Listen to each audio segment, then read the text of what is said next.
যে রাসূল সাল্লাল্লাহু আলাইহি সাল্লামকে আল্লাহ রাব্বুল আলামিন সৃষ্টি না করলে আমরা উনার উম্মত হতে পারতাম না। রাসূলুল্লাহ সাল্লাল্লাহু আলাইহি সাল্লাম তিনি মক্কা নগরীতে জন্মগ্রহণ করেন 12 রবিউল আউয়াল। উনার জন্মের মাধ্যমে সারা দুনিয়া আলোয় পরিণত হয়ে গেছে।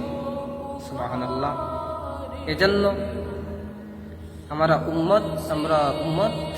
উম্মত যারা আছি রাসূলকে অনুসরণ করব, আল্লাহ রাব্বুল আলামিনের কুরআন ও সুন্নাহকে অনুসরণ করব। আল্লাহ পাক রাব্বুল আলামিন বলেন, ইন্নাল্লাযীনা আমানু ওয়া আমিলুস সালিহাতি উলাইকা হুম খায়রুল বারিয়া। যারা আমাকে অনুসরণ করে, যারা ইমানে আমলে কবরে যেতে পারে, রাসূলকে অনুসরণ করে, তারা হচ্ছে জগতের মধ্যে শ্রেষ্ঠ, তারা হচ্ছে সৃষ্টির মধ্যে শ্রেষ্ঠ।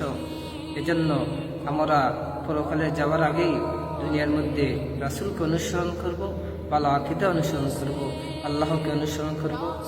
আসুন আমরা প্রত্যেক মুসলমান এক হই এবং রাসূলকে অনুসরণ করি, কোনো কটূক্তিতা করি না। রাসূলকে নিয়ে আমরা সবাই একবদ্ধ হই। আসসালামু আলাইকুম।